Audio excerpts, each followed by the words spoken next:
भाई एक आदमी कितनी बार अपमानित होगा, आप मुझे बताइए। एक तरफ तो साइडलाइन कर दिया गया है, दूसरी तरफ उनकी पूरी मेहनत पे भी, और जिस तरह की टिप्पणियां जो लोग सरकार में सपना देख रहे हैं आने का, वो लोग कर रहे हैं। इतना अहंकार नहीं होना चाहिए, और समाज सब देख रहा है। हरियाणा विधानसभा चुनाव की गहमागहमी के बीच तमाम राजनीतिक दल अपने अपने चुनाव प्रचार में जुटे हुए हैं और अपने वोटरों को लुभाने के लिए दूसरी पार्टियों पर कीचड़ उछालने में लगे हैं।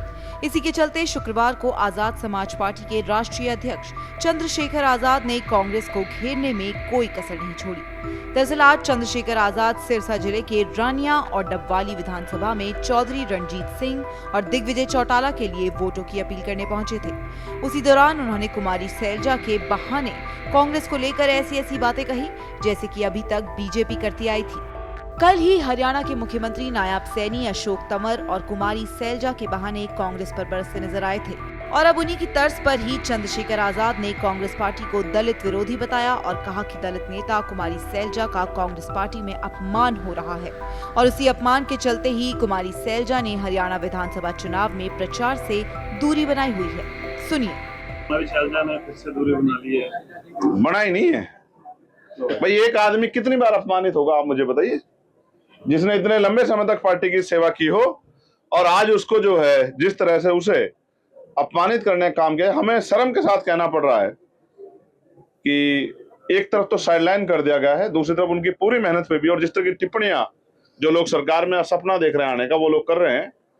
ये समझना चाहिए कि उनके भी घर में बहन बेटी है। इतना अहंकार नहीं होना चाहिए, और समाज सब देख रहा है। ऐसा ना हो ऐसी बाजी पलटी जाए कि आपकी आंखें जिस दिन 8 तारीख को खुले तो आपको ऐसा। और सेंटर के जो उनकी लीडरशिप बिल्कुल चुप है।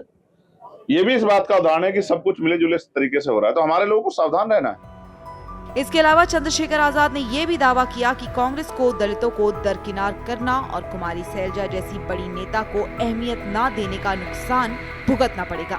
जो पार्टी दलित समाज के नेता का सम्मान नहीं कर सकती, वो समाज के आम लोगों का सम्मान कैसे करेगी।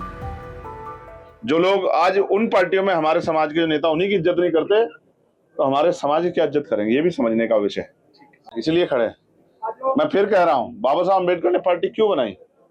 उस समय भी ये सेंटर के दल थे। चौधरी देवीलाल जी ने पार्टी क्यों बनाई? उस समय भी ये सेंटर के दल थे, क्योंकि वो जानते थे कि अपनी समस्याओं के हल के लिए, अपने मान सम्मान की लड़ाई के लिए हमें लड़ना पड़ेगा, कोई और नहीं लड़ेगा लड़ाई। आज ये अपनी शक्ति को भूले हैं। मैं फिर कह रहा हूं, जिस दिन इन्हें अपनी शक्ति का एहसास हुआ किसान का मेरे को, फिर इनको इनके खिलाफ जो फैसले होते हैं दिल्ली बैठ के वो नहीं होते। चंद्रशेखर आजाद ने कुमारी सैलजा पर कांग्रेस केंद्रीय नेतृत्व की चुप्पी को लेकर भी सवाल उठाते हुए कहा कि कांग्रेस हरियाणा में सरकार बनाने का सपना देख रही है, लेकिन पार्टी का यह सपना दलित समाज कभी पूरा नहीं होने देगा। अब हरियाणा के पूर्व डिप्टी सीएम दुष्यंत चौटाला के साथ गठबंधन करने वाले चंद्रशेखर आजाद की बातों का सिरसा की जनता पर कितना असर पड़ेगा, ये तो आने वाला वक्त बताएगा। लेकिन इतना तो जरूर है कि विधानसभा चुनाव के शोर में कुमारी सैलजा की चुप्पी काफी कुछ कह रही है। इस खबर के बारे में क्या है आपकी राय? कमेंट करके हमें जरूर बताएं। नमस्कार। श्रेष्ठ हरियाणा पर खबरों से जुड़े रहने के लिए चैनल को लाइक और सब्सक्राइब जरूर करें। बेल आइकन दबाएं और देखते रहें श्रेष्ठ हरियाणा।